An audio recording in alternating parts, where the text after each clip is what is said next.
virtual time together. I was hoping we could all meet in person, but once again, we are dealing with the ramifications of the pandemic. But nonetheless, I'm going to spend a little bit of time talking about lady visits to hospital patients, because I know that's something that is very important within churches, to be able to see those that are ill and in the hospital and to make them feel loved even when they can't be an active part of the church. So I want to go over a few points. I've been, in case you're wondering, I'm Fred Caldwell. I've been in hospital ministry now for 20 years. And in that time, I have spent working both in med-surg, emergency departments, and critical care units. So varying degrees of hospital ministry, as well as varying degrees of acuity for the patients that I've seen. To start off with, I just want to talk about COVID, because that has made things so very different. As many of you know, there have been several times within the past 2 years that hospitals have stopped allowing visitation altogether. And with different variants coming out, this is still likely to happen. My best advice before you even attempt to visit a parishioner in the hospital, that you check with the local hospital to see if they are allowing visitors and what guidelines may be in place. Now, moving forward with that, I do want to talk about the patients themselves and visiting them when they are sick, because I want you to ask yourself a few questions. Number one, why are you visiting this patient? Have they requested a visit, or do you just simply think they need a visit? This is something good to have clear in your mind, because it does help when you know the person you're visiting sincerely wants this. Not all people in the hospital want to be visited, and oftentimes they won't express that because they don't want to hurt people's feelings. So just be mindful that this is a time that they are isolated, yes, but they're taking time to heal. Sometimes that happens very well with others involved, and sometimes they prefer to do it in a more solitary fashion, and that's okay too. Everyone is different, and there are different ways of handling that. So just be mindful of the reason you're visiting them. I know a lot of people do request to have someone from their church visit, and that's wonderful, and it's great for the church to support them and to be able to reach out to them, to see them in person, and to make them feel loved in the process. Now with that, we move on to entering the hospital itself. Please be mindful and respectful of hospital protocols. I emphasize this more than ever now, because having worked in healthcare, and especially working in healthcare these last 2 years, I have seen the rules change constantly. Dealing with something new like COVID-19 and the variants that are continuing to develop, hospitals are daily having to look at what they're doing, why they're doing it, and how to best keep staff and patients safe. So it can be very frustrating if you go and visit a patient and it was easy to get in to see them, you had a great visit, and the following week you go back to see somebody else at the same hospital, and it is not so easy. It is incredibly frustrating when you've taken the time and perhaps driven quite some distance to see someone.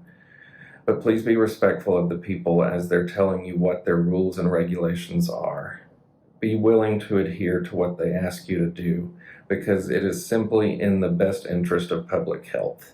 It is nothing personal, and it's not something that they're doing to try to be difficult. It is simply just looking out for the people that are inside that building that have to be there.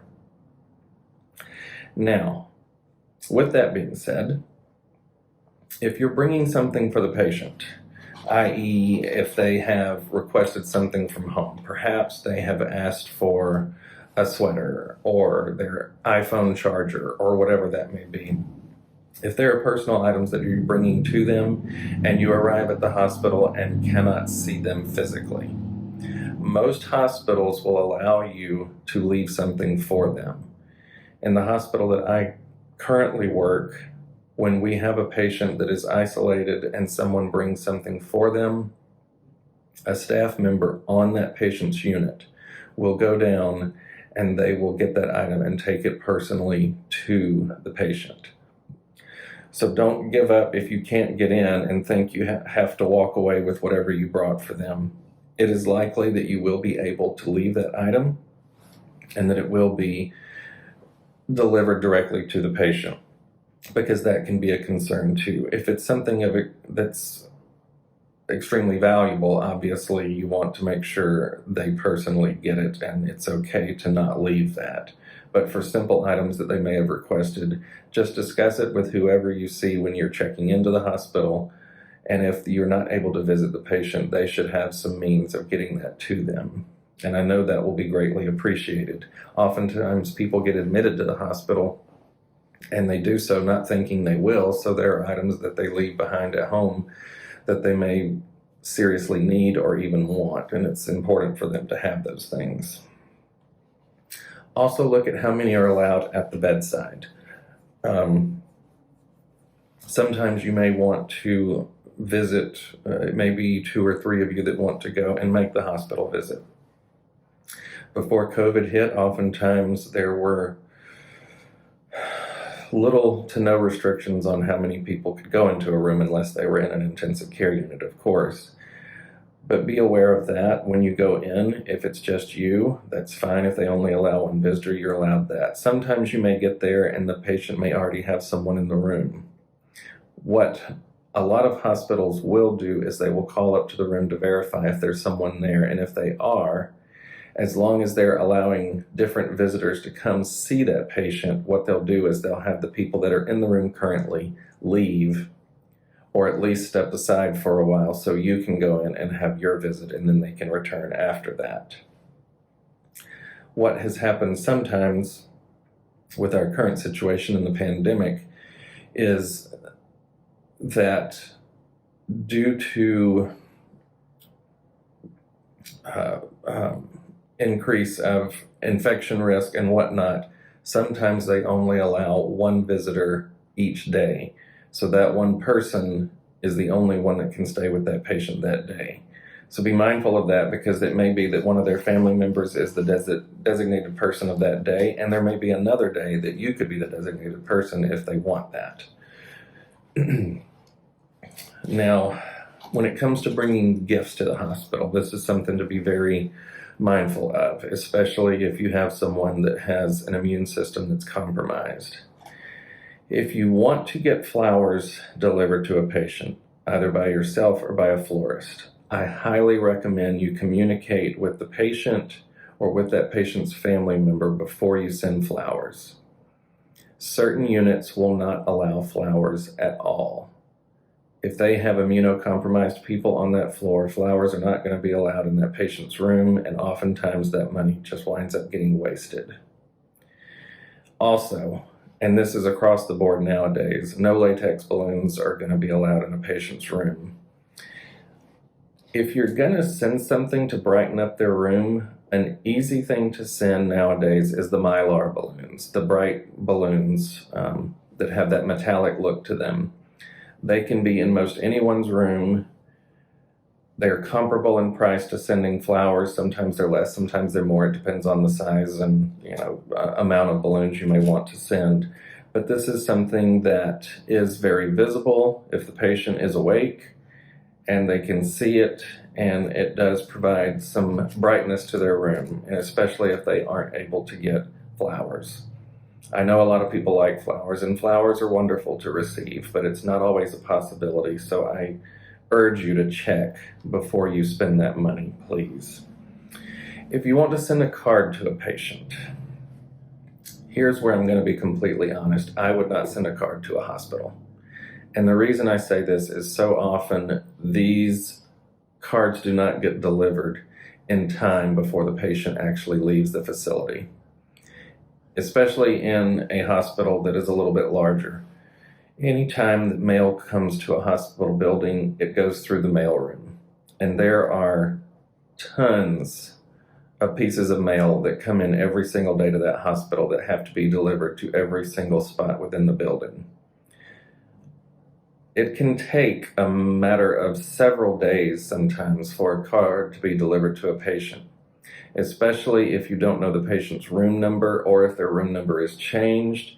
That will delay it being delivered even further. If you want to send a card to someone, I highly recommend sending it to their home address. Even if they don't get to see it while they're in the hospital, it's something that will be waiting on them when they are done.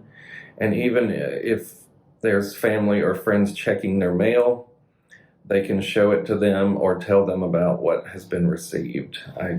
It's just, there's too big of a margin of error there for them not getting cards if you want to send it to them. So send it to their home. It's important. Now, with all of the minor details out of the way, let's talk about structuring your visit when you go to see a patient. You want to take several things into account when you see them. First of all, why are they there? There are varying degrees of illness, as we all know, and varying degrees as to how an illness will affect someone. So be mindful when you go into their room of how they're feeling that day. Do they feel up to a visit? If they do feel up to a visit, how long a visit to make? Those are kind of the questions you need to ask. And do they even want to talk? I've been with a lot of patients who, when they are in great degrees of stress or pain or both, not only do they not want to talk, it's difficult to talk because any energy they put out can cause even further pain or stress to themselves. So sometimes you may go to visit them and they may hardly say a word. They may not be able to speak, and that is okay. What they will remember is that you were there, and that's important as well. It's not the amount of time that's spent on the visit. It's the fact that you took the time to see them and let them know that not only you, but the entire congregation is thinking of them and wanting them to get well. Also be mindful of what's going on that day. When you enter their room, if the patient's able to tell you what's happening, that's great. Or if a family member or someone else is around that can tell you, because the patient may be having some procedures that particular day. It may be the day of surgery. It may be a day where they're going downstairs to have tests run or scans done or dialysis, any number of things that can be going on that day that will also impact how they're feeling both mentally and physically that day. And with the mental comes the emotional and spiritual component too. It sometimes is just a bad day. It's okay to realize that and know that it may not be the best of times to see them, and that's perfectly fine. What I do recommend is when someone is in the hospital working to get well, that you keep your visits short. Now, depending on the area you live, oftentimes a parishioner may be in the hospital an hour away from you, and you've taken the time to drive that hour to see them, and you want to feel like that visit counts. You want to feel like you've taken enough time with them. But remember what the visit is about. It's about the patient. It's not about how much time we put into it and how much time we spend with them. It's the quality of time that we have with them. Many, many patients are very happy to have visitors, but also very happy for those visits to be short because they need their time of rest, or they may need to be going and having things done while they are there. I tend to err on the side of the shorter the visit, the better. Now, if the patient is feeling well and they want to engage in conversation and continue that for quite some time, and you have the time and availability to do that, that is wonderful. Sometimes when people are in the hospital, it's a very defining moment in their life because what they're in there for may change them and their family forever. And they may need time to process that. And sometimes that will involve them talking. Be ready to listen to what they have to say. It's not about a response that they need. Oftentimes they don't even need a response. They just need some room where they can express themselves and talk about how it is that they're feeling. The worst thing that you can do is to dismiss their feelings in any way. It's a stressful time when you're in the hospital. You're not feeling well. You're worried about what's going to happen. For some people, they may be even worried if they're going to live or die while they're there. Acknowledge the fact that those worries are real. It can be easy to tell them, well, don't worry, things will be okay, or I know that all is going to be well. We're trusting in God on this. It is important to remember that, yes, obviously we're a church family because we do have trust in God and we do have faith that God can make things better and make each of us well. But we also know that sometimes when we go to the hospital, we leave very changed. And sometimes when we go to the hospital, we don't leave because people do die in a hospital every single day. So be very mindful of how they're feeling and be respectful of those feelings. Listen to them. Allow them to speak. Allow them to grieve. Allow them to be angry. Allow them to question. What people want more than anything during this time is not so much answers. The answers come from the medical team. That's where they're looking for their answers from quite often. But from the people who show them love and come to visit them, what they're looking for are open arms and open ears to receive whatever it is they have that day. The key that we're taught when we do chaplain training is to always meet the patient where they are in the moment and accept them for who and where they are in that moment. That can be uncomfortable sometimes. They may say things that we don't want to hear because it's hard or it's sad or it's difficult, or maybe it triggers something in us where we remember a time that we were ill or a time when another family member or loved one was ill, and it can bring up a lot of strong emotions in us when we are the ones doing the visits. But we have to remember what it's about. It's about this person that's in that bed. And sometimes they are trying to figure out what the next steps in life are going to be. What they need from you is love, acceptance, and care. Now, prayer is another thing. We can easily assume that because it's a member of the church, that they automatically want you to pray with them right there in that moment. But I'd like to advise you, when you are ready to possibly end the visit and have a prayer, that you ask them, would they like a prayer? Sometimes people are very happy to know that you're praying for them and don't necessarily want you to have that time with them. And that's okay too. Everybody's prayer life is very, very different. And our own personal approaches to God are different as well. So be mindful of that. Ask them if they would like a prayer. And many times when someone asks for prayer, even if I have a pretty good grasp on what's going on, I will ask them, is there anything special that I can pray for you? That way, you know that you're addressing specifically what they're wanting to say to God, whatever their petition or request or just conversation with God needs to be. Be willing to ask them, and be willing to have that time with them. But I'm going to tell you something that I think is important to remember, that prayer is not just a moment that we take and close our eyes and bow our heads. Sometimes the prayer comes in the visit itself when we have truly meaningful conversation from one soul to another.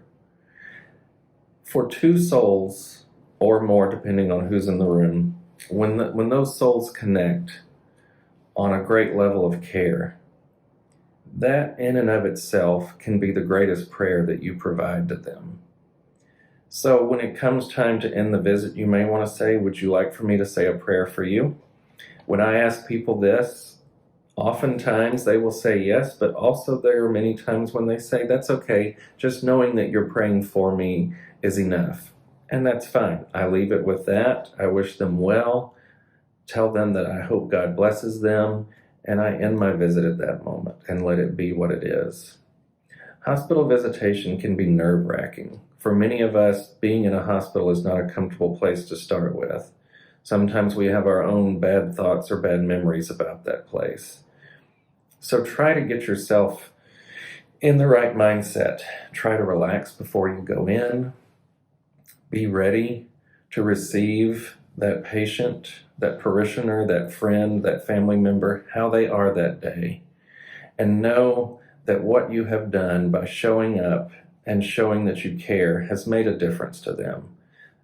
It is great to be able to see people, to be able to minister to them, and to be able to show them that you care. Not only that you, but you are often acting as an extension of the church itself. That in and of itself is very important. So know that. Know that it may be 5 minutes of your time that you've spent far much more time getting ready for, but that 5 minutes can be a defining moment for these people sometimes, because they had someone show up that cared and took the time to not only be with them, but to listen to them as well. Those are really my main points. This would be obviously a much longer time together if we were all in the same room and we could interact, because I like interactive talks more than anything else. Honestly, me filming this is not my favorite thing to do, but we work within parameters that we have in this moment. So, and of course I will be available at the time that you watch this for questions. So that's something that we can also take part in if you want to do that. But I'm appreciative that you took the time to watch this. I'm appreciative that you care enough to want to be able to see people when they're not feeling well. It is a gift to be able to share that time with someone and to help them, hopefully, to feel better when they are in the healing process. As we go through 2022, my prayer for all of us is that we will continue to trust in an everlasting God and know that somehow, some way, just as we have persevered through the last 2 years, we're going to continue to persevere, and we are going to get through this together with God's help. So may God bless you, and thank you again for joining me.